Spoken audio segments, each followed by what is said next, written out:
Buenos días.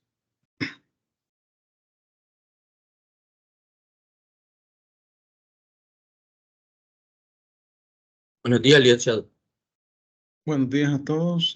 Vamos a dar inicio a la clase de este día, martes 7 de febrero. Licenciado, buenos días. Sí, buenos días. Fíjese que teníamos una pregunta, Sí. como grupo. Usted ha puesto en la rúbrica que el día 16 tenemos que subir el trabajo Ujú. y ese mismo día le alojamos la presentación, o sea, lo que vamos a exponer No, para la segunda unidad. No. no. Yo ahí me equivoqué. Voy a corregir. No, solo el trabajo suben. Obviamente Vaya. que tienen que preparar una presentación para cuando expongan el trabajo. Pero en este momento hagan caso omiso de eso. Solo suban el trabajo. Eso es lo que vamos a Va, evaluar, nada perfecto. más. ¿Va? Correcto. Ujú. Y también en otra pregunta, licenciado, que se nos planteaba a nosotros ya en todo el desarrollo del trabajo, como a nosotros nos tocó ver la parte administrativa de la creación, ¿verdad? Entonces, Sí. no hemos encontrado, digamos, un ABC de cómo se tiene que hacer, pero nosotros hemos identificado entre 9 y 10 aspectos que se tienen que tomar en cuenta. Entonces, Ajá. lo podemos hacer en el orden que nosotros hemos Sí, ido recopilando información. sí, pueden investigar en el registro de comercio. Ahí en la página del registro pueden encontrar información también, se pueden llamar. ¿Verdad? Y Ok, son los trámites que hay que hacer. la tramitología, ¿verdad? Sí, Ok, es todos los trámites. A eso se llama administrativo, los trámites, los ok, requisitos y todo eso. Ujú. perfecto. Muchas gracias, licenciado. Muy amable. Vaya, les voy a tomar una fotico. Permítanme. Creo que por acá está bien. Tengo 36. Por acá.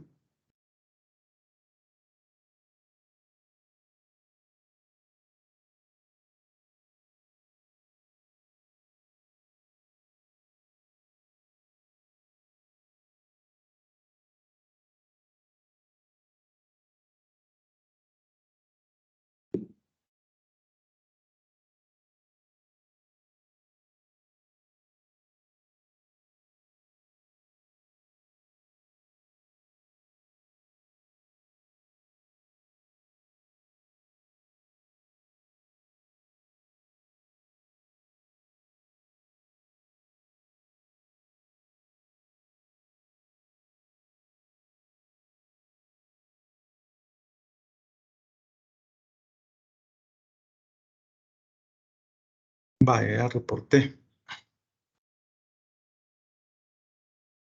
Bueno, estábamos viendo la empresa individual de responsabilidad limitada. No habíamos concluido completamente ese tema, aunque la presentación ya la tienen ustedes en el aula virtual. Vamos a concluir ese tema y luego vamos a iniciar el estudio de las obligaciones profesionales de los comerciantes, específicamente con la matrícula de comercio. Pero vamos a concluir el tema de la empresa individual de responsabilidad limitada. Vamos a compartir pantalla.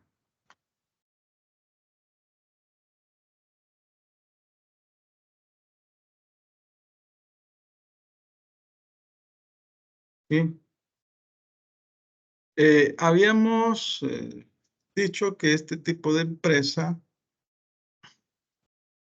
aquí se separa lo que es el patrimonio de la persona titular del comerciante, de la empresa mercantil, y la empresa mercantil en sí. Se hace una separación de ambos patrimonios. Estamos hablando de una empresa cuyo titular es una persona natural, es decir, es un comerciante individual. Pero para efectos de responder ante terceros de sus obligaciones relacionadas con el giro de actividad que realiza, limita su responsabilidad al monto del patrimonio de la empresa por medio de la cual realiza el ejercicio comercial, las actividades mercantiles. Decíamos sobre la Constitución que este tipo de empresas deben de hacer un inventario de todos los bienes que se van a adscribir a la misma, porque puede ser que la empresa se cree por primera vez o que sea una empresa de responsabilidad ilimitada, que es la generalidad. Todas las empresas son de responsabilidad ilimitada, pero en este caso particular, esta figura jurídica regulada en el Código de Comercio permite que el comerciante limite su responsabilidad al monto del patrimonio de la empresa mercantil con la cual realiza sus actividades mercantiles. Entonces debe hacer un inventario de todos los bienes que tiene esta empresa, activos, pasivos, el patrimonio, el cual debe ser certificado por un auditor externo. Así lo establece el artículo 602 y 610. Creo que ya lo habíamos leído, estas disposiciones. También habíamos dicho el tipo de bienes que generalmente forman parte de este inventario. Estamos hablando de los activos, estamos hablando de activos circulantes, activos fijos, otros activos, inventarios que son para la venta. El caso de las acciones están ubicadas en el activo circulante. Y decíamos que éstas se registran a su valor contable. Y habíamos dicho que el valor contable es aquel valor que se encuentra registrado en los libros de la contabilidad y que se refleja en los estados financieros, en el balance general. Y también todos los bienes. Debe existir una certificación del auditor externo y una vez que el auditor dé el aval, la empresa ya se puede inscribir en el registro. No recuerdo si habíamos leído estas disposiciones. Me imagino que sí. Vamos a ver el 603, 607 y 608 del Código de Comercio.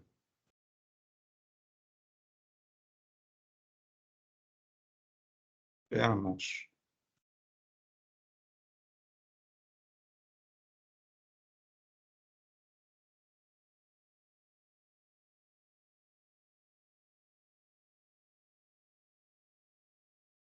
Bueno, aquí es lo que acabamos de decir, el 603, el 607 establece los datos que debe de contener el formulario que es proporcionado por el registro de comercio y el cual debe ser completado por el empresario. Este formulario requiere una serie de requisitos: el nombre completo, los datos generales, el nombre o denominación de la empresa, la finalidad, el asiento principal de su establecimiento, que será el domicilio especial del titular para todo lo relacionado con los negocios de la empresa, así como la dirección exacta del local comercial, el importe del capital y el inventario completo que debe certificar el auditor, las disposiciones pertinentes de reservas, en su caso de cuotas suplementarias de garantía.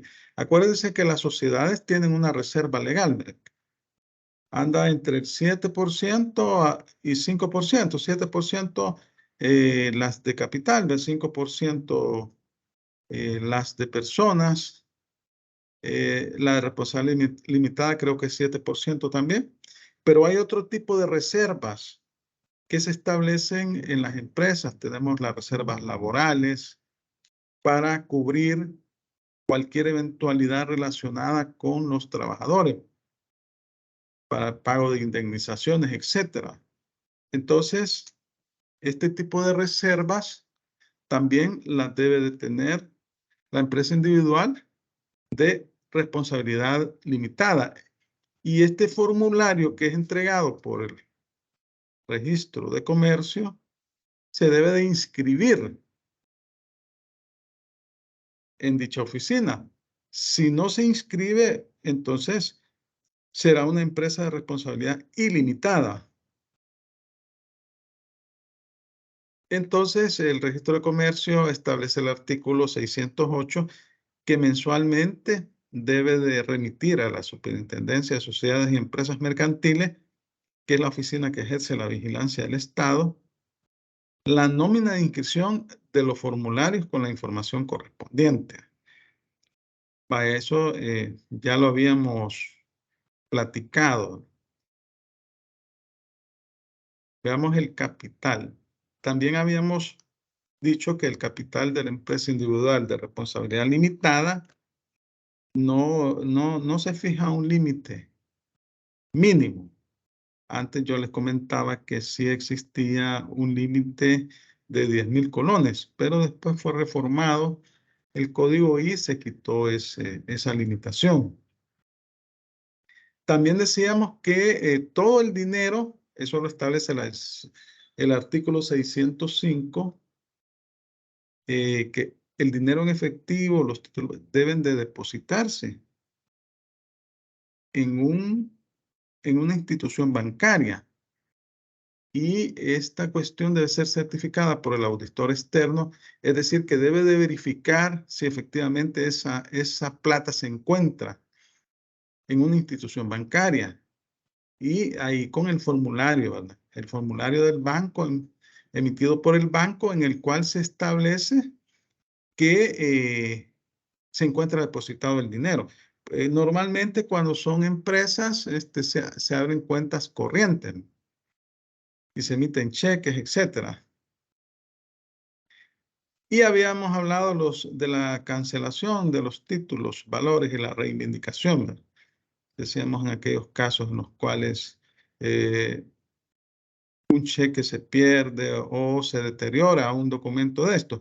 En su oportunidad vamos a hablar de este tema que está en el programa, el de los títulos valores. También se establece en el artículo 609 que este capital de la empresa individual de responsabilidad limitada se puede aumentar o se puede disminuir, pero requiere autorización del Estado, es decir, de la Superintendencia de Sociedades y Empresas Mercantiles. Y se deben de llenar los mismos requisitos para la constitución de la empresa individual de responsabilidad limitada, es decir, se deben de llenar los formularios respectivos que entregue el registro de comercio. En el artículo 609 también se establece que la disminución del capital se realizará conforme a lo previsto para las sociedades de capital, y ahí menciona las disposiciones legales. Es en el artículo 609. Hace referencia a los artículos 182 y 183 del Código de Comercio. Vamos a buscarlos.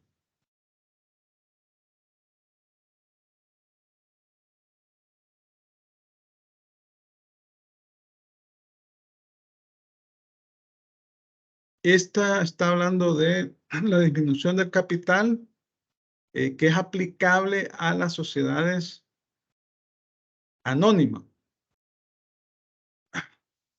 Alguien que me haga el favor de leer el 182 y otra persona que me lea el 183.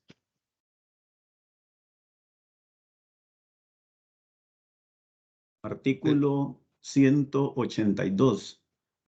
No podrá llevarse a efecto la disminución del capital hasta que se liquiden y paguen todas las deudas y obligaciones pendientes a la fecha del acuerdo, a no ser que la sociedad obtuviere el consentimiento previo y por escrito de sus acreedores.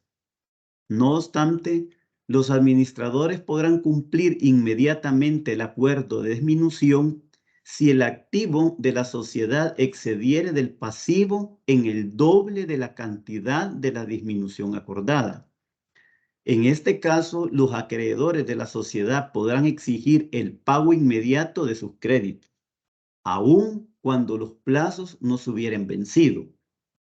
En todo caso, el auditor externo de la sociedad elaborará, previa verificación, un inventario en el que se apreciarán los bienes sociales al precio promedio en plaza, emitiendo certificación del mismo, debiendo enviar dicha certificación dentro de los 3 días hábiles siguientes de efectuado a la oficina que ejerza la vigilancia del Estado. El notario autorizante de la escritura social correspondiente deberá hacer constar en la misma dicho inventario. Vaya, muchas gracias.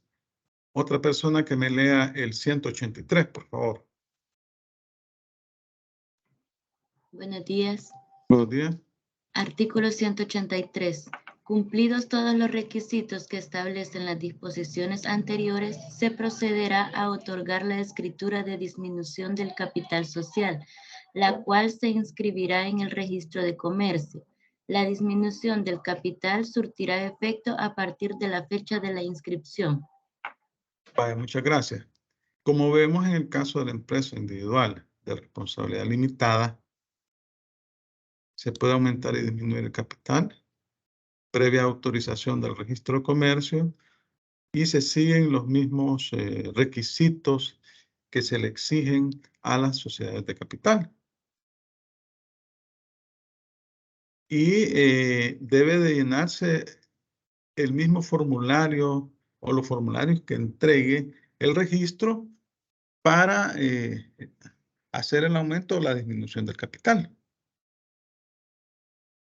Básicamente estamos hablando de que este tipo de empresa individual de responsabilidad limitada se asemeja un poco a lo que es la sociedad de responsabilidad limitada y algunas disposiciones de las sociedades de capital también le son aplicables, pero no es sociedad, sino que es una empresa individual. Es una empresa cuyo titular es un comerciante individual. Pero que la ley, como les decía anteriormente, permita la creación de esta figura con el objeto de que el comerciante separe su patrimonio. El patrimonio que está ligado a sus operaciones mercantiles y con el cual va a responder de sus obligaciones generadas por dicha actividad y su patrimonio en particular, el patrimonio relacionado con sus actividades privadas.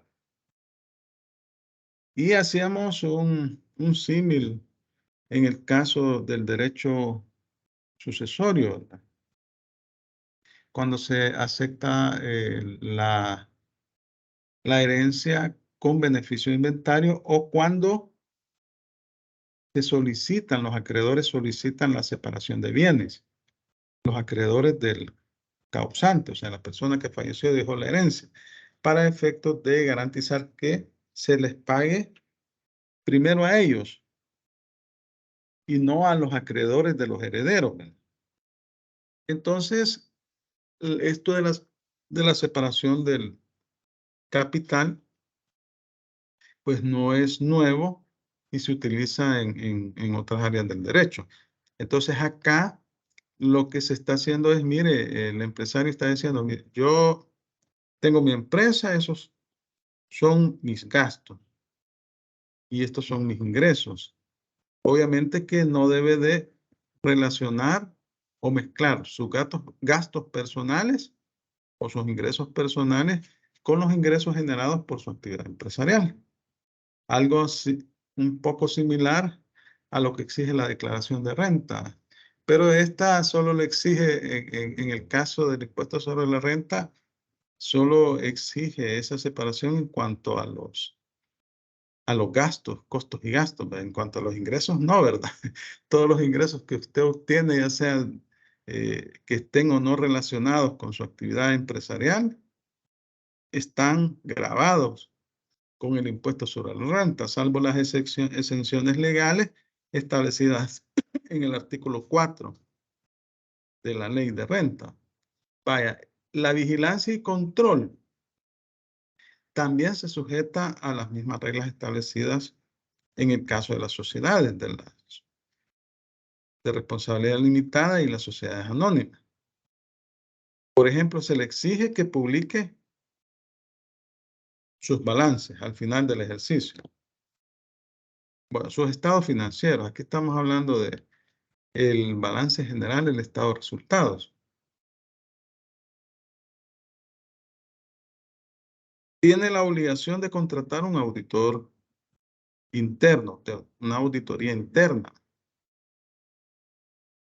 para que verifique las operaciones que realiza la empresa, sin perjuicio que también la Superintendencia de Sociedades y Empresas Mercantiles puede fiscalizar el cumplimiento de las obligaciones mercantiles, obligaciones profesionales de los comerciantes.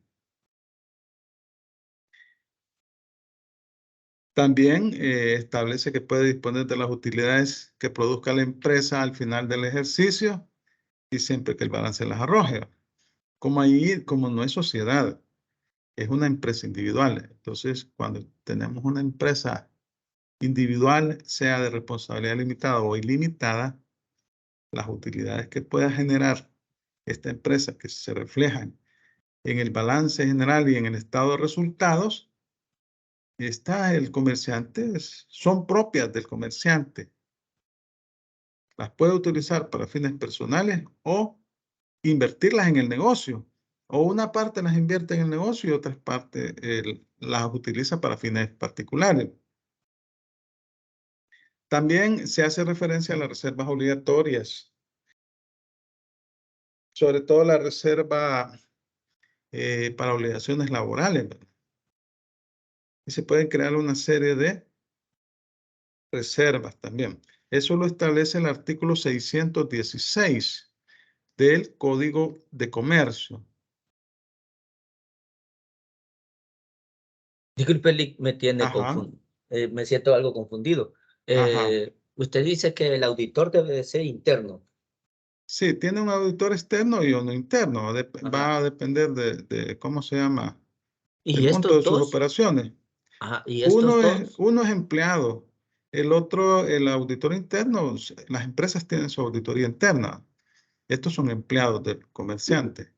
El auditor externo es independiente, sin perjuicio de que el comerciante le paga, pero en teoría es independiente, emite su informe, su dictamen, con base a principios de contabilidad generalmente aceptados y verifica el cumplimiento de las obligaciones. Y además va a depender también del monto de su capital, de sus ingresos, que va a estar obligado también a tener un auditor fiscal, ¿verdad? Entonces, y ese es independiente también. Entonces, una empresa bien establecida tiene su auditoría interna, que son empleados del comerciante, pero están verificando el cumplimiento de obligaciones mercantiles. Pero además, va a depender del activo que posea, que puede nombrar un auditor externo, está obligado a nombrar un auditor externo, dependiendo de los activos de la empresa y dependiendo también de los ingresos que pueda obtener, se sujetan las obligaciones establecidas en el Código Tributario. Es decir, que puede también nombrar, sale caro a ser comerciante, puede nombrar también un auditor que haga el dictamen fiscal. Esas son obligaciones que tienen los comerciantes. Ahora, si es una pequeña empresa, a lo mucho que le alcance es para tener un auditor externo. Porque aquí sí se da la obligación de que debe certificar el auditor externo. No sé si con eso le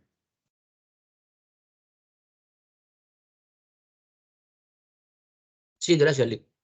Ajá, ahora bien, los montos vamos a ir viéndolo en su oportunidad, pero esas son obligaciones.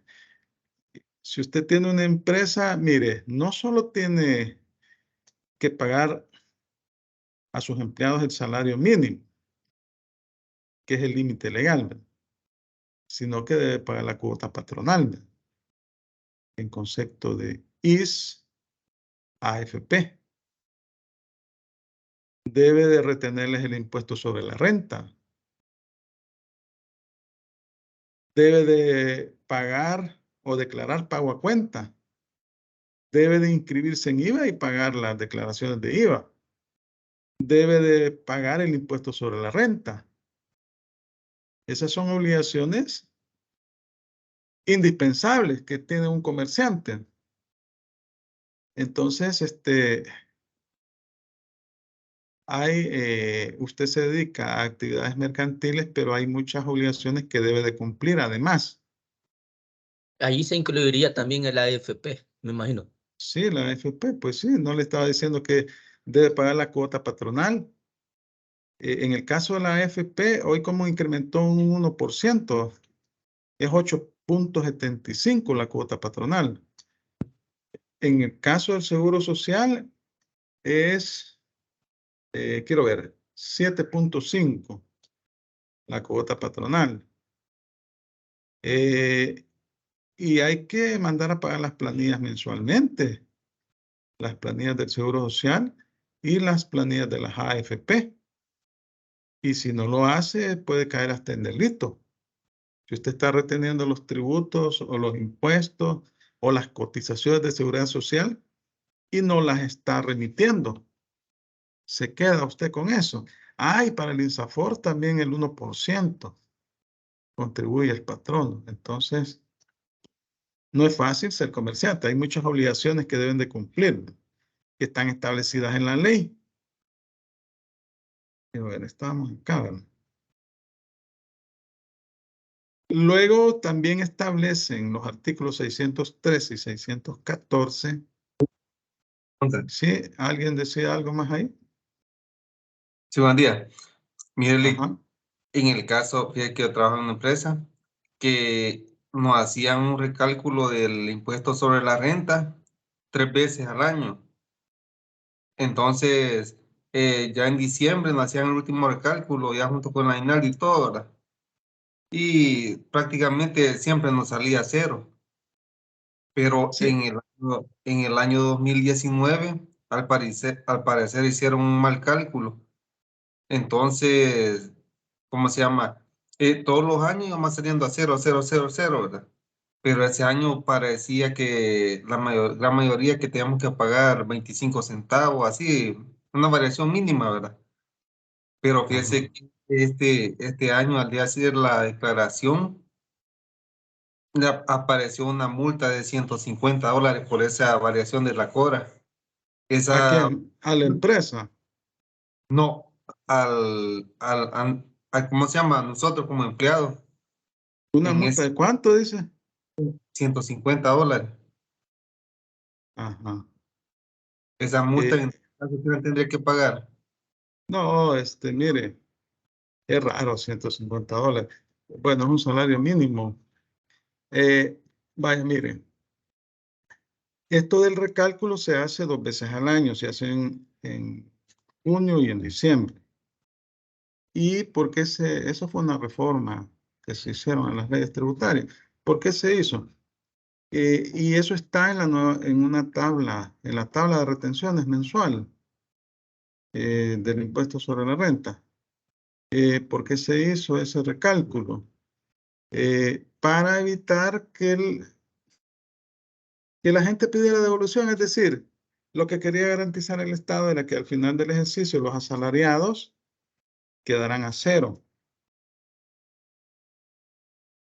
Ahora bien, a mí me llama la atención eso que usted me dice, porque en realidad no es bien alta esa multa. Habría que ver caso por caso, pero eso no sería culpa de ustedes, ¿no?, que le salió a pagar 25 centavos. En todo caso, en línea es bien fácil resolver esa cosa. Pero a menos que alguien no haya presentado la declaración, ahí sí también le ponen una multa. Habría que ir a preguntar al ministerio, habría que averiguar de qué se trata en realidad, ¿verdad? Porque yo no le puedo, aquí no podríamos estar. Pero me parece rara esa multa. Y bueno, usted tiene que ir a averiguar de qué se trata, en qué concepto es la multa.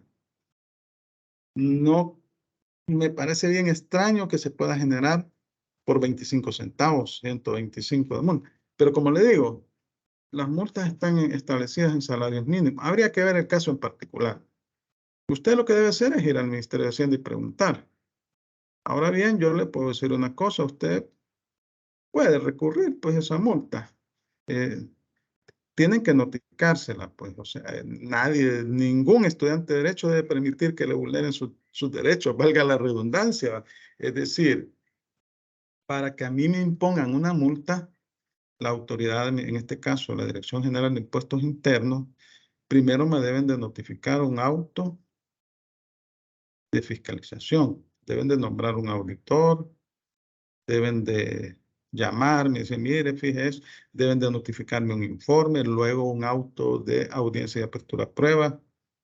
Tengo 15 días para prestar pruebas y alegatos, 7 y 8 días, lo dividen. Y luego me deben de notificar una resolución y con esta resolución yo puedo presentar recursos de apelación. Si usted le está diciendo, mire, debe pagar una multa, usted vaya a averiguarle, mire, debe pagar una multa de tanto, emítame la resolución, por favor, notifíquemela. Porque habría que ver de qué ejercicio es. Los plazos de caducidad son de 3 años. Si ya caducó, ya no pueden hacer nada. ¿Alguien levanta la mano? No, Sí, licenciado, no sé. esa multa es por la no presentación de la declaración. Ahora, como usted lo explicaba, las tablas y los recálculos era precisamente eso, para que aquellos asalariados puros que tenían ingresos hasta $60,000 se les descontara justamente lo que les iban a pagar para ya no tener devoluciones, pero solo a los asalariados puros. En este caso, que salían diferencias, como era a pagar, estaba obligado a pagar, a presentarla y pagar ese impuesto de 25 centavos.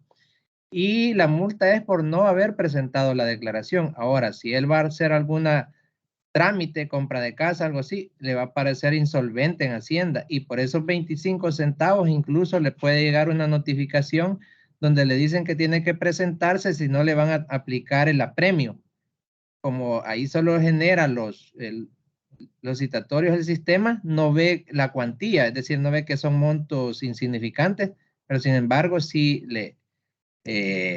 va a estar insolvente por no haberla presentado, porque le salían esos 25 centavos a pagar. En caso que el recálculo lo hayan hecho por más, se presenta siempre la declaración y se lo devuelven. Vaya, mire, usted no se preocupe, probablemente no presentó la declaración. Los asalariados, en este momento no recuerdo el monto, pero allá por el artículo 28, 7 u 11, número 7 u 11, usted lo puede buscar de la Ley de Impuestos sobre la Renta, establece quiénes son los asalariados que están obligados a presentar la declaración de renta. Si usted está debajo de ese límite, no está obligado. La retención que a usted le hicieron, eso va a constituir el pago del impuesto. Va a depender el monto del salario, pero si es un salario pequeño, no es un gran salario, lo más probable es que le va a salir a devolver o le va a salir a cero la declaración. En todo caso, usted no se preocupe, usted vaya, pregunte qué es lo que pasó y y si le dicen que le van a imponer una sanción, una multa, pague la multa, le dicen. No lo haga. Usted diga, no, emítame la resolución en donde me imponen la multa. Y eso los obliga a ellos a habría que ver qué ejercicio es también, ¿no? Si ya caducó, olvídese. Pero usted vaya a enfrentar ese problema y no se preocupe, no le va a pasar nada. O sea, que uno hay que defenderse. Usted tiene derecho a los medios de impunidad. Lo que pasa es que ellos están mal acostumbrados a que solo le dicen, mire, aquí está la multa, páguela. Y el contribuyente a veces, ya sea por desconocimiento, porque es un monto bajo y no tiene tiempo ni siquiera de pagar un abogado, lo pagan. Pero si yo fuera usted, no me dejara para nada. Yo fuera a enfrentar y fuera a prevenir qué pasó aquí. Y es ridículo que por 25 centavos, si es que en el Código Tributario se establece también que los montos deben de ser, no permite fracciones, sino que los montos completos. Por ejemplo, si le toca pagar 50.50, debe de aproximar a 51, pero 50 a 49 paga 50. ¿Entiende? O sea, eso así es. Ahora, el responsable es el pagador de hacer las retenciones en la debida forma y de mandar a pagar los impuestos. Bueno, pero nos estamos un poco, sí son obligaciones de los comerciantes, pero estamos hablando de la empresa individual, ¿verdad? De responsabilidad limitada. Entonces, en el artículo 613 y 614 se establece una cuota suplementaria de garantía. Es como un fondo que tiene el comerciante para responder de las obligaciones que pueda tener esa empresa. Así lo establece el artículo 613 y 614. Entonces, esta cuota suplementaria de garantía es un conjunto de bienes adscritos subsidiariamente a la empresa, destinados a responder a los acreedores de las mismas en la medida en que no alcanzare para ello el capital y las reservas de la empresa. Es decir, que establece ese fondo, además del patrimonio de la empresa, para responder en caso que el patrimonio de la empresa no alcance. Vamos a leer el artículo 613 y 614.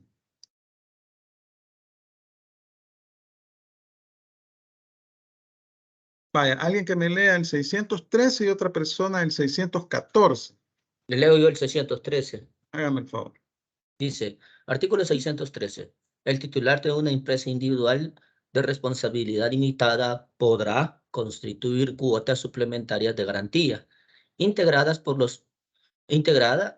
por bienes de su pertenencia destinados a responder subsidiariamente de las obligaciones de la empresa. Para constituir de estas cuotas se observará las mismas formalidades que para la organización de la empresa. Vaya, cuando dice destinado a responder subsidiariamente de las obligaciones de la empresa, que es como una especie de fondo, les decía yo, que se constituye ahí y solo en caso de que el patrimonio de la empresa no alcance para cubrir las deudas, se va a echar mano de esta reserva o de esta cuota suplementaria. Vaya, alguien que me lea el 614. Una pregunta. ¿Sí? Pero no es obligación. Le pregunto por la parte que dice la responsabilidad Sí, limitada podrá constituirse de cuotas suplementarias. O sea, es como que usted tenga asegurada también su empresa. No es obligatorio asegurarla. Pero aquí, si usted la constituye, sí tiene la capacidad, porque pues sí, implica tener una capacidad económica para usted crear una cuota suplementaria, además de lo que tiene de los activos de la empresa. Entonces podrá, dice, no es obligatorio. Artículo 614. Alguien que me haga el favor de leerlo.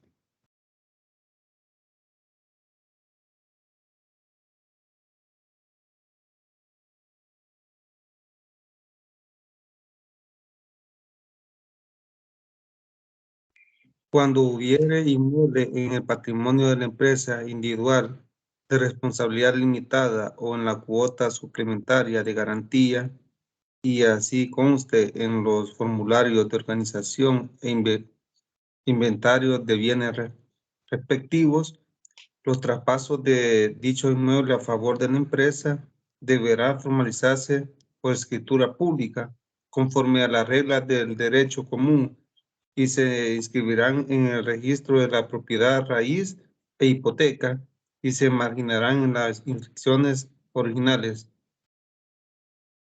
Vaya, aquí como en el caso de los bienes inmuebles, pues deben de hacerse escritura pública y se deben inscribir en el registro respectivo. Vaya, entonces hablamos de esa cuota suplementaria que es para cubrir obligaciones que se puedan generar como consecuencia de la actividad mercantil de la empresa de responsabilidad limitada en el caso de que los activos de la misma no puedan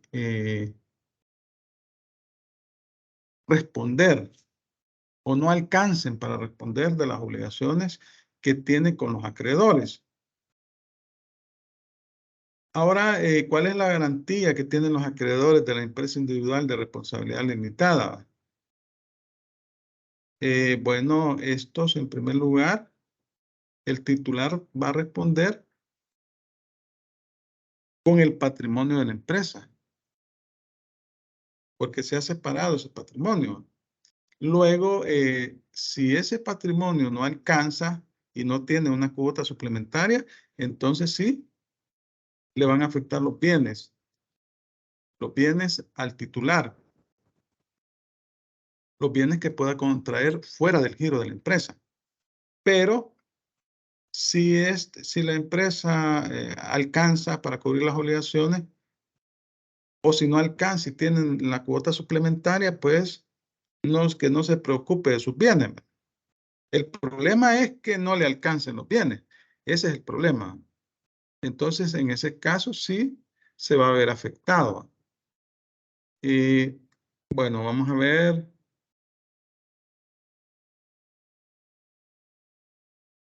El 612 dice, los acreedores personales del titular de la empresa no podrán embargar los bienes adscritos a ella, pero sí los que constituyen la cuota suplementaria de garantía, así como las utilidades que el titular perciba de la empresa. En caso de quiebra personal del titular, los acreedores podrán embargar la empresa en conjunto para venderla o administrarla. Es que la empresa es el activo o el patrimonio. Bueno, la empresa es un bien. Ya dijimos que es un bien. La empresa mercantil es un bien. Entonces, esta puede ser embargada, puede ser hipotecada y pueden ponerle un administrador, ¿verdad? Los acreedores, para que la maneje y con ella pagarse las deudas. ¿En qué caso cesa la limitación de la responsabilidad? Esto está señalado en el artículo 615, son 3 casos. Cuando se utiliza la empresa con fines fraudulentos. Aquí estaríamos en el caso de que realice actos reñidos con la ley. Tenemos sociedades con objeto ilícito, nulas o irregulares. Las nulas son con objeto ilícito. Cuando se efectúen maniobras tendientes a burlar las disposiciones contenidas en el código. Esto obviamente que debe ser determinado por la Superintendencia de Sociedades y Empresas Mercantiles en una fiscalización, ¿verdad? Y debe existir prueba. En los demás casos que la ley lo disponga. Así dice el artículo 615. Como decíamos que en el caso de esta empresa individual de responsabilidad limitada se le aplican algunas disposiciones relativas a las sociedades de responsabilidad limitada, esta empresa se puede liquidar, pero cualquier empresa puede ser liquidada, cualquier empresa. sea responsabilidad limitada o ilimitada.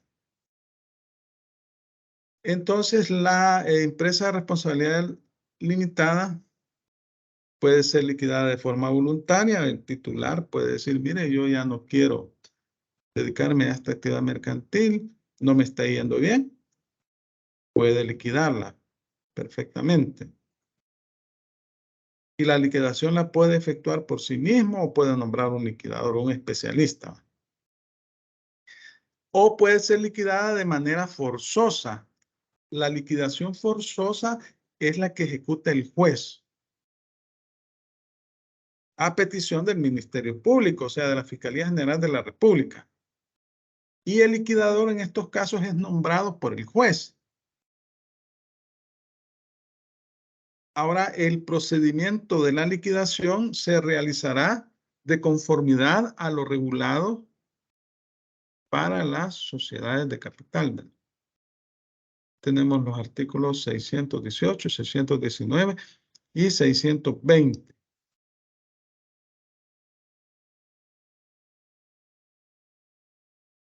Vaya, leamos el artículo 618.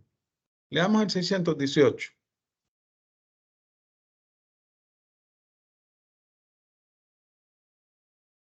La empresa individual de responsabilidad limitada se liquidará voluntariamente siempre que lo disponga el titular, quien podrá practicar por sí mismo la liquidación o nombrar liquidador. Vale, gracias. Luego establece los casos en que se va a liquidar forzosamente. Por quiebra de la empresa, por quiebra de cualquier otra empresa individual de responsabilidad limitada perteneciente al mismo titular.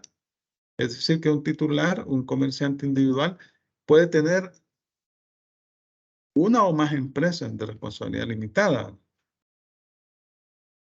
Por pérdida de la mitad del patrimonio de la empresa o por una pérdida menor, la mitad del patrimonio. Si dicho patrimonio quedara reducido a menos de la cuarta parte del capital social, la presente causal no tendrá aplicación cuando el titular reintegre la pérdida mediante aportaciones complementarias dentro del mes siguiente a la fecha en que tuvo conocimiento de ella. En los casos indicados en la disposición, la liquidación será decretada por el juez en juicio sumario a petición de cualquier interesado o la Fiscalía General de la República o aún de oficio.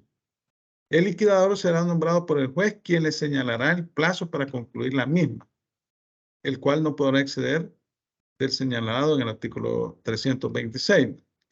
Luego, el 620 establece que la liquidación voluntaria o forzosa de la empresa individual de responsabilidad limitada se sujetará en cuanto fuera aplicable a las reglas contenidas en el Código para liquidar las sociedades de personas.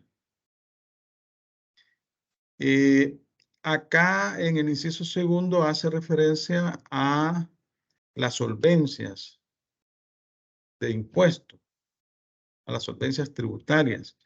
Cuando está una empresa en proceso de liquidación, deben de tramitarse estas solvencias. El fisco debe garantizarse que el pago de los tributos. Entonces el juez va a solicitar informe a la administración tributaria. Como vemos, no nos salvamos del fisco, ¿verdad? Y también le va a solicitar informe a la superintendencia del sistema mercantil, ¿verdad?, para verificar el cumplimiento de las obligaciones mercantiles establecidas en la ley. Como decíamos que la empresa individual de responsabilidad limitada, o sea, es una empresa mercantil. Y la empresa mercantil es un bien mueble que puede ser embargada, que puede ser hipotecada. Entonces, si es un bien mueble, para efectos de su traspaso se debe hacer por escritura pública. Es decir, si es como vendo un vehículo, lo hago por escritura pública. Y el traspaso se puede hacer por acto entre vivos o por sucesión, por causa de muerte. Es decir, yo le puedo heredar la empresa a mi prole. O puedo venderla, hacer un contrato de compraventa. Si es entre vivos, se hará por escritura pública que se inscribe en el registro de comercio. Si es por causa de muerto, será ya sea por testamento o por sucesión intestada. Si en el patrimonio de la empresa hubiera inmuebles, los documentos respectivos se inscribirán también en el registro. Obviamente, en el caso de los bienes inmuebles, la regla general es que se deben de inscribir en el registro de la propiedad raíz y hipoteca. Si la empresa funciona bajo denominación, podrá continuar existiendo sin cambio alguno. Si funciona bajo nombre, deberá cambiarse este por el nuevo titular o conservar el anterior agregando la palabra sucesores. Esto lo establecen los artículos 621 y 622. No sé si tienen preguntas o comentarios. Esta presentación ya está subida en el aula virtual. No sé si tienen preguntas sobre este tema de la empresa individual. Si no, pasamos al siguiente tema.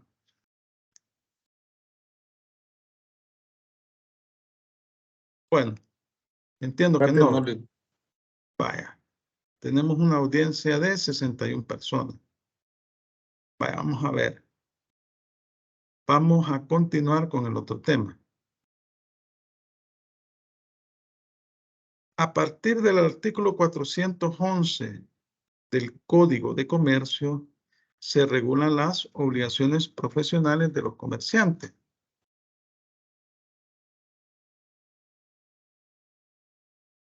Libro segundo, obligaciones profesionales de los comerciantes y sanciones por su incumplimiento. El título primero es la matrícula de comercio. A partir del artículo 411. Entonces, el Código de Comercio regula una serie de obligaciones que deben de cumplir los comerciantes que se dedican a la actividad mercantil. El objetivo es, por una parte, fiscalizar y por otra parte es un objetivo de interés público, porque al Estado le interesa garantizar el interés público o garantizar el interés público. En ese sentido, el Estado establece una serie de regulaciones a los comerciantes, una serie de obligaciones que deben de cumplir. Y existen la oficina denominada Registro de Comercio, en el cual se deben de pagar las tasas respectivas para inscribir, para depositar los balances, para sacar la matrícula de comercio, etcétera.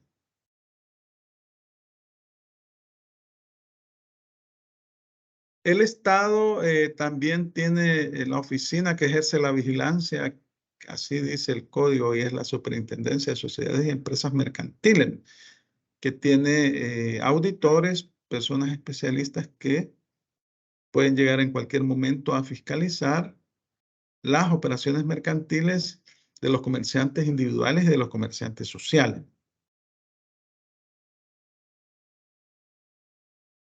La primera obligación que se regula dentro de las obligaciones profesionales es la matrícula de comercio, que implica también el registro de todos los locales que pueda tener el comerciante. Es decir, un comerciante puede tener su casa matriz, oficina central y establecimientos o sucursales en todo el territorio de la República.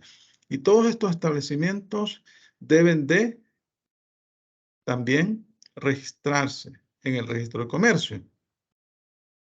Vaya, vamos a ver, vamos a leer el artículo 411 del Código de Comercio. Alguien que me haga el favor de leerlo.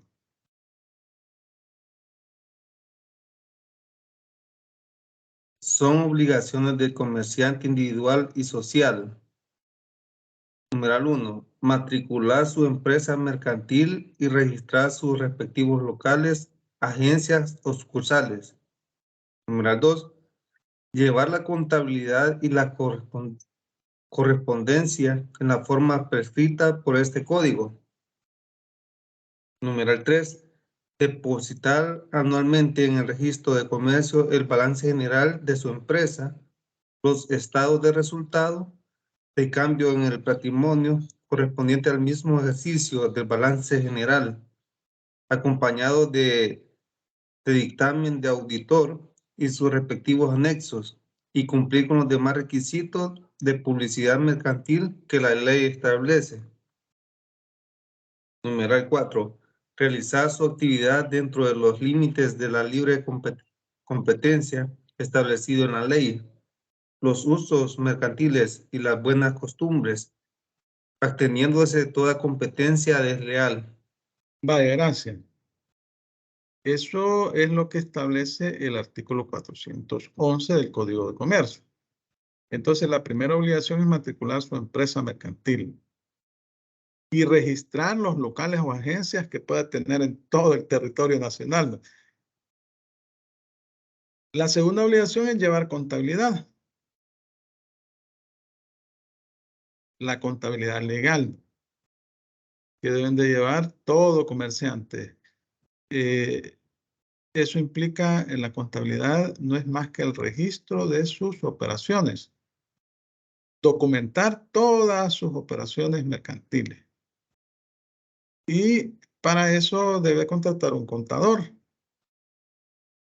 Y se llevan los libros señalados por la ley. Sería el libro libro diario, libro mayor, libro de estados financieros, los libros de IVA, todos los libros de IVA, los libros auxiliares exigidos por la ley. En el caso de la ley de impuestos sobre la renta, exige una serie de libros auxiliares a los comerciantes.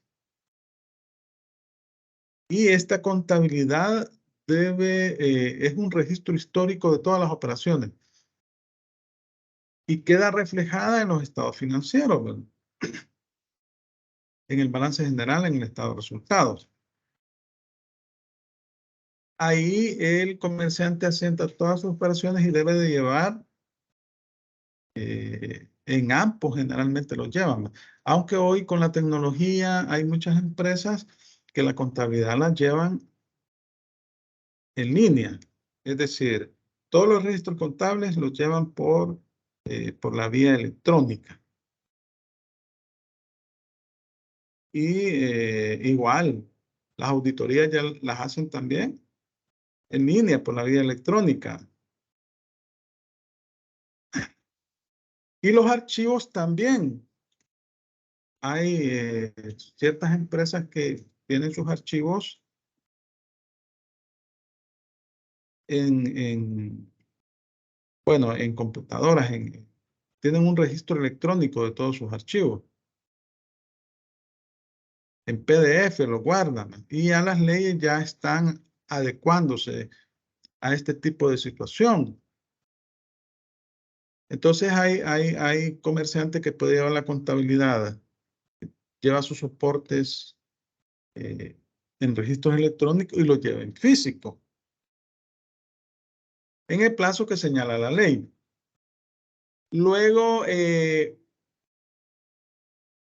de depositar anualmente, una vez al año, su estado financiero, el balance general, el estado de resultados, el de cambios en el patrimonio, acompañados del dictamen del auditor y sus respectivos anexos. O sea que es el auditor externo el que hace una auditoría y emite un dictamen. Pero además les exigen ahora el Código Tributario contratar a un auditor que realice el dictamen fiscal, o sea, un auditor fiscal. que es diferente del auditor externo y del auditor interno, porque las empresas tienen auditorías internas. Y ustedes podrán decir, ¿para qué voy a gastar en auditoría interna si tengo un auditor externo y un auditor fiscal? Y es que el auditor interno, como es empleado del comerciante, es el que la auditoría interna se encarga de ir verificando en el momento que las operaciones se vayan realizando de conformidad con la ley, con los procedimientos técnicos establecidos, de tal manera que cuando llegue la auditoría externa no haya muchas observaciones, porque la auditoría externa normalmente llega una vez al año. Igual sucede con el auditor fiscal. Luego, realizar su actividad dentro de los límites de la libre competencia establecidos en la ley, los usos mercantiles y las buenas costumbres.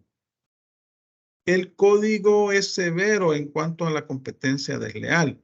Y si ustedes han leído algunas disposiciones, prohíbe, por ejemplo, que en el caso de las sociedades, los accionistas tengan empresas que se dediquen a la misma actividad de la sociedad. Eso lo considera una competencia desleal.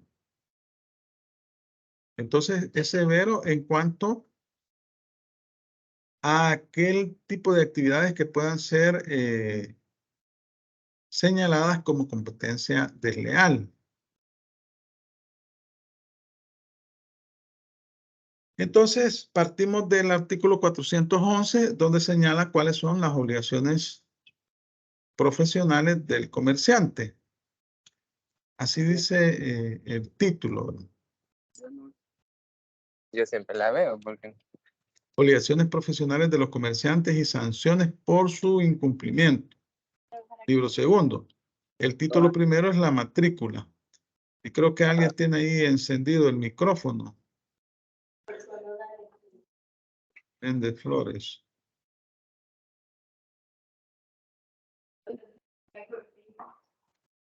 El viernes que vos abriste. Quiero ver. Vale. Bueno, vamos a continuar.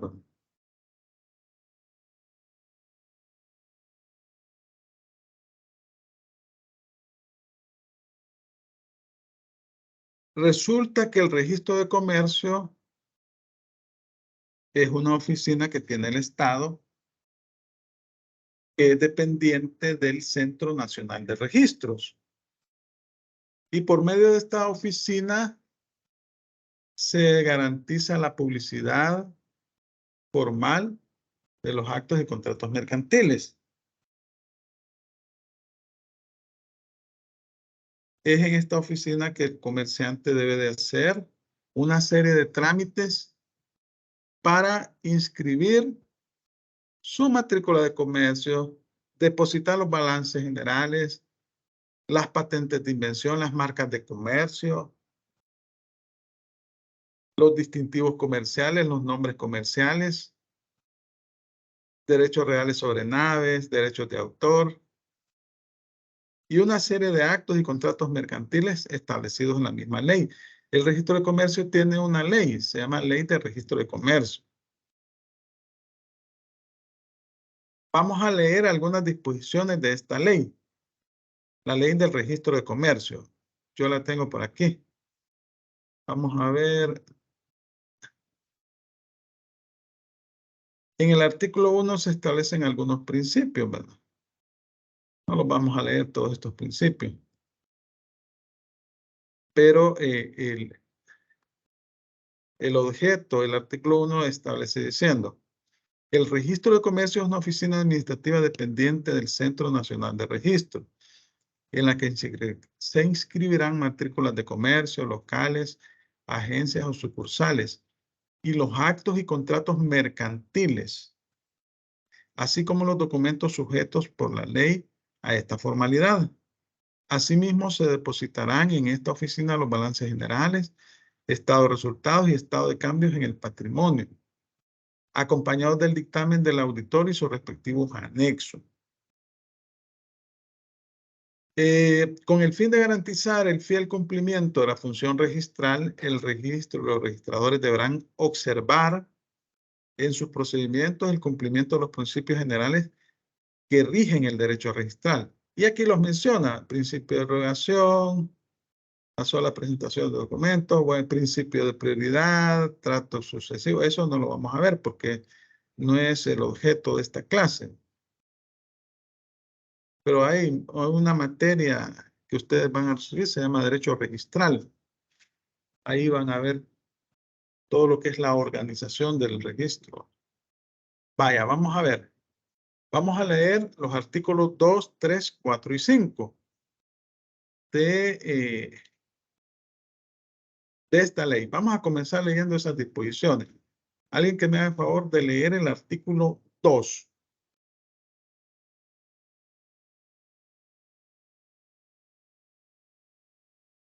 El registro tendrá los siguientes fines: dar publicidad formal a los actos o contratos mercantiles que según la ley requieren. Publicar materialmente de manera periódica en su órgano oficial todos los datos a que se refiere el artículo 484 del Código de Comercio. También se publicará una sola vez en extracto en el mencionado órgano los documentos, sentencias judiciales, asientos y demás datos a lo que se refiere el artículo 485 del mismo código. Dar eficacia jurídica a los títulos inscritos contra terceros y proteger la buena fe de estos últimos, asegurándoles por medio de los datos que les suministre la verdadera situación de los derechos que haya de servir de base a los actos de comercio que ejecuten en el desarrollo de la actividad mercantil. Organizar derechos o situaciones jurídicamente por medio de inscripción en el registro. Vaya, gracias. Este es el artículo 2 que establece cuáles son los fines del registro de comercio. Vaya, alguien que me lea el artículo 3, por favor.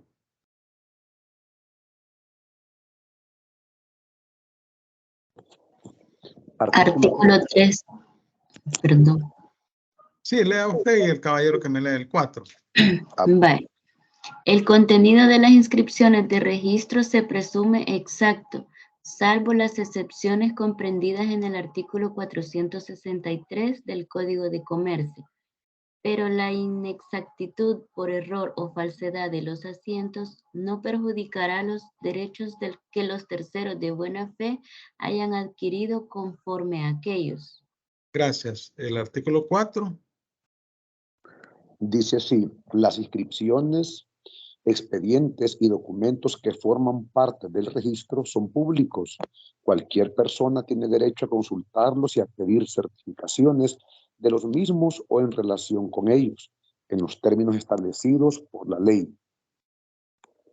Cuando se pida certificación de un asiento, se incluirá en la misma las notas marginales que el asiento contenga. Gracias. El artículo 5, que me lo lea alguien, por favor. Sigo leyendo. Sí, por favor. Los documentos. Bueno, que lo lea la señorita entonces. Artículo 5. Perdón. Los documentos sujetos a inscripción y no registrados no producirán efectos contra terceros. No podrá invocarse o alegarse la falta de inscripción por quien incurrió en tal omisión. Lo dispuesto en el inciso anterior se aplicará respecto a la omisión de las inscripciones que perfeccionen actos o contratos mercantiles. Vaya, gracias. Como podrán observar, el registro de comercio es una oficina pública del Estado en el cual se cobran tasas por una serie de trámites o registros que realiza el comerciante, que son de carácter obligatorio. Y habíamos visto que se inscriben en el registro las matrículas de comercio, se hace un registro de todos los locales que tiene el comerciante, las patentes, las marcas. Además, se depositan los balances, los estados financieros. Entonces, en esta oficina cuando se constituye una sociedad, se debe inscribir la escritura de constitución de esta sociedad. Y cuando se hacen los trámites necesarios para constituir una empresa, también en esta oficina hay que pagar los derechos respectivos que están señalados en la ley. Estas son tasas, no son impuestos. ¿Por qué son tasas? ¿Cuál es la diferencia entre una tasa y un impuesto? Ustedes saben.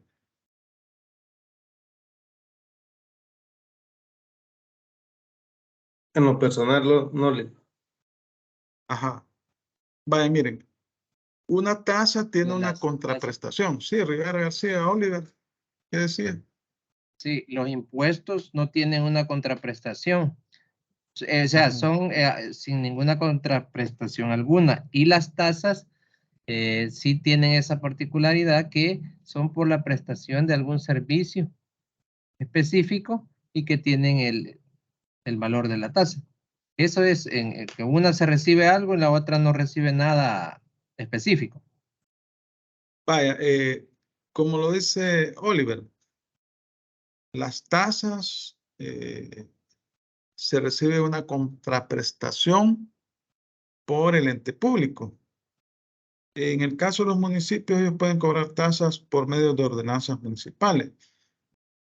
En el caso de los impuestos, el Estado no da una contraprestación directa al contribuyente. El contribuyente solo surge la obligación de pagar el impuesto y el contribuyente no sabe para qué el Estado utiliza esos tributos.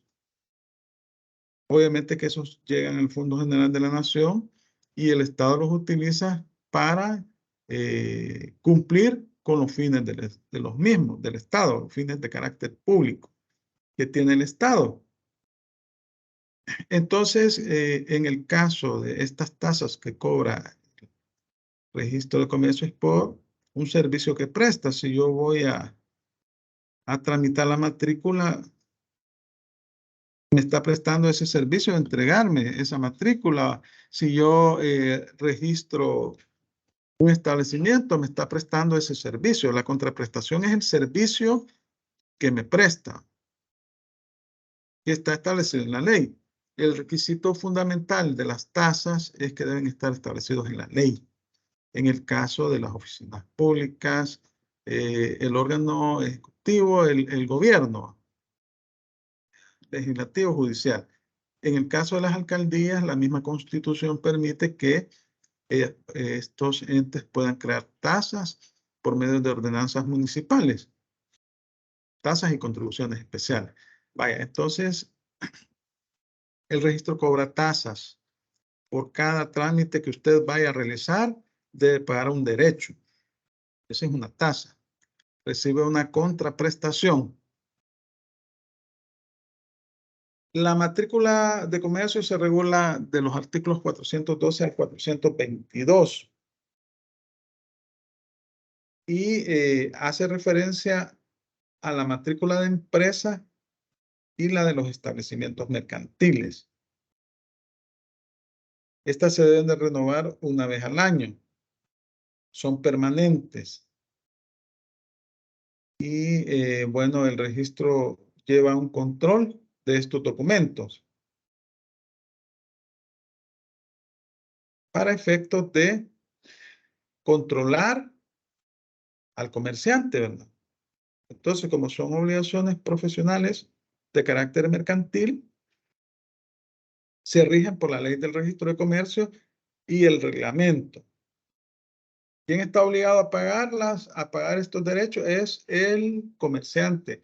¿Quién es el comerciante? El titular de una empresa mercantil, que puede ser persona natural o puede ser persona jurídica. Vamos a leer algunas disposiciones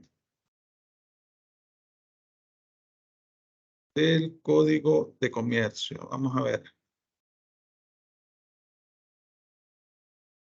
Artículo 412. Alguien que me lo lea, por favor.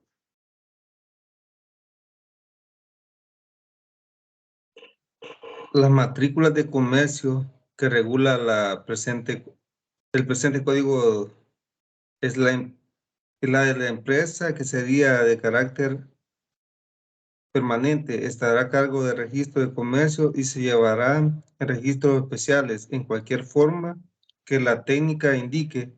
La matrícula de empresas mercantiles constituirá el registro único de empresas.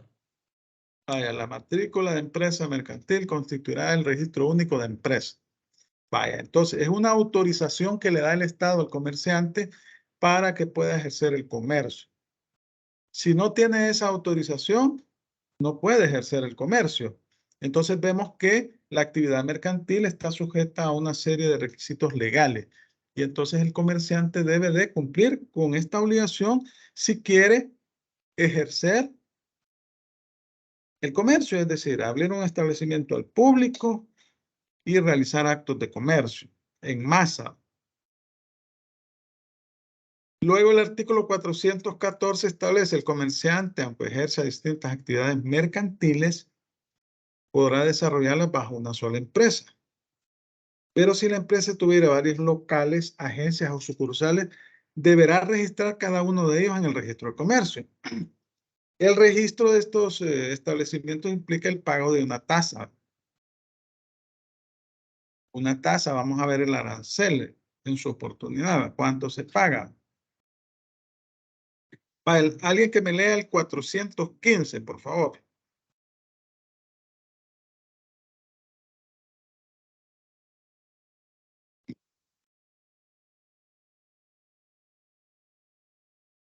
El comerciante individual deberá matricular su empresa mercantil mediante solicitud que presentará en el registro de comercio, con la información y demás requisitos que señale la ley de registro de comercio y su respectivo reglamento.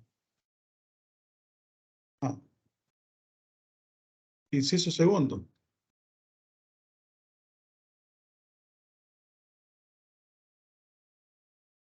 Ya no se escuchó. Ajá. La empresa mercantil.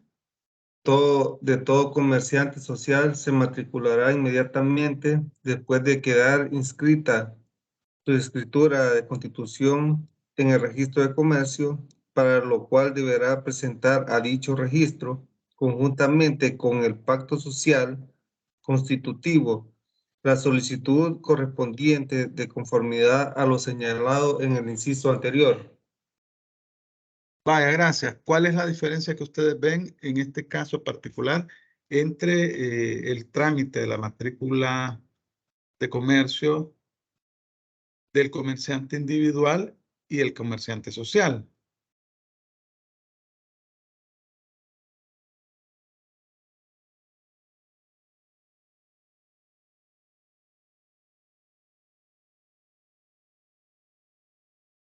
El caso del comerciante social es simultáneo el trámite en cuanto a escribir la escritura y el asiento de matrícula de empresa y establecimiento. ¿Cuál escritura? La escritura de constitución de la sociedad. Ajá. Sí, es simultáneo el trámite, es decir, así es. Al momento que yo voy a inscribir la escritura, debo de matricular inmediatamente la empresa. Ahora, ¿qué pasa con el comerciante individual?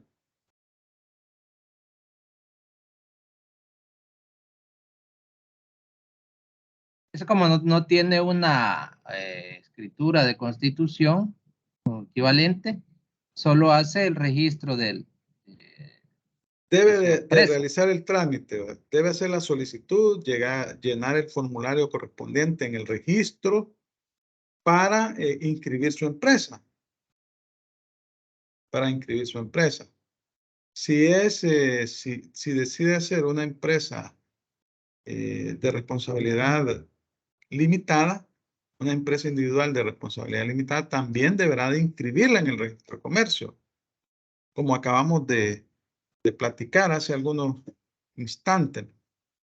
Entonces, vemos que en el registro de comercio se tramita lo que es la matrícula de comercio, que no es más que un documento por medio del cual se autoriza al comerciante para que pueda ejercer el comercio.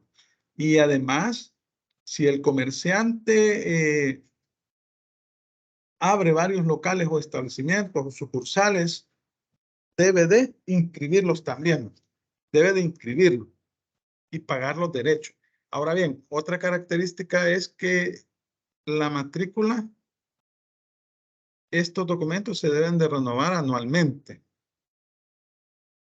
Anualmente.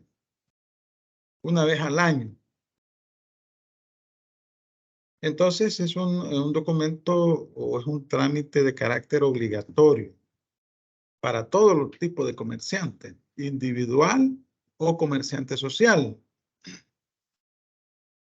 Y constituye el registro único de la empresa. Ya lo habíamos leído. Además, el registro lleva un expediente, digamos, lleva un registro de todas las matrículas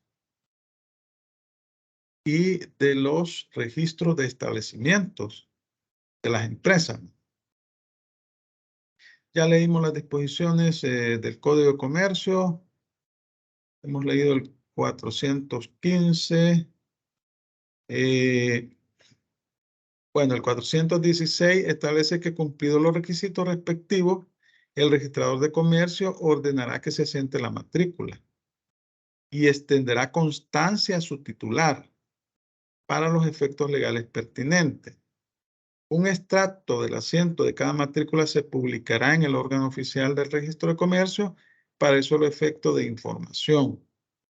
Si ustedes entran a la página del registro de comercio, ustedes podrán observar ahí que se encuentran una serie de trámites.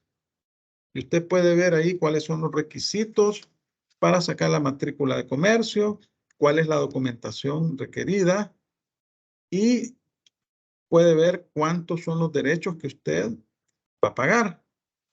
Y lleva un registro de todos los comerciantes, de todas las matrículas de los comerciantes. Cada año el comerciante se aboca al registro a pagar los derechos respectivos.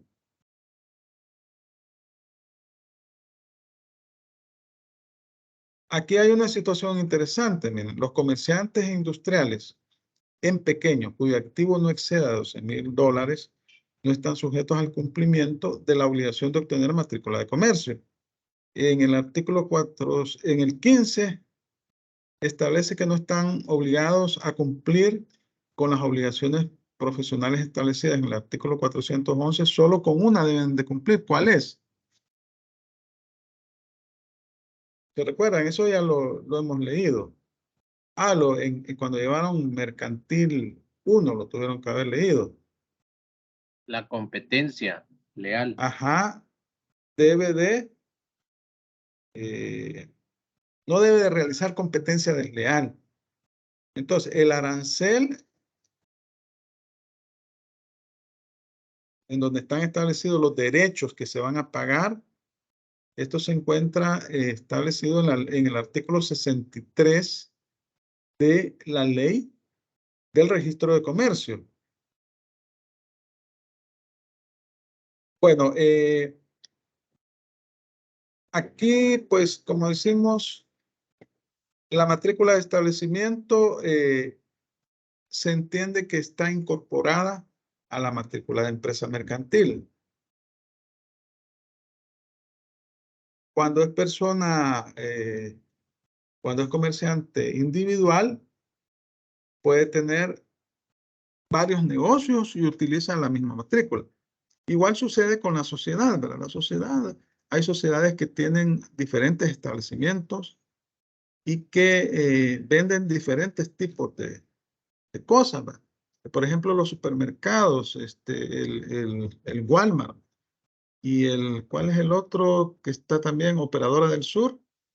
El Walmart y la despensa familiar. Ese es un clásico ejemplo. ¿Cuál? La despensa de Don Juan también. Las mismas son. Ajá. Ustedes ven Operadora del Sur, ¿verdad? Aquí vemos que es una sola sociedad, Operadora del Sur. Tiene su matrícula de comercio, pero además tiene registrados esos establecimientos y esos son nombres comerciales. La sociedad es un ente ficticio creado, es una persona ficticia que tiene algunos atributos o la mayoría de los atributos que tiene una persona natural, domicilio, puede adquirir de obligaciones, tiene derechos, etcétera. Obviamente que no actúa por sí misma, lo hace por medio de sus representantes. Entonces puede tener, ese es un caso, el caso que acabamos de mencionar, es un clásico ejemplo de una sociedad que tiene varios establecimientos mercantiles con nombre distinto que se dedican a la actividad de los supermercados. Entonces, ya habíamos leído que el comerciante debe de presentar individual la solicitud para matricular su empresa y en el caso de la sociedad es simultánea al momento en que se registra la escritura de constitución de la misma. Creo que nos vamos a quedar hasta acá. No sé si tienen preguntas, comentarios sobre la temática que estamos viendo. Estamos viendo las obligaciones profesionales de los comerciantes en El Salvador y hemos comenzado con la matrícula de comercio.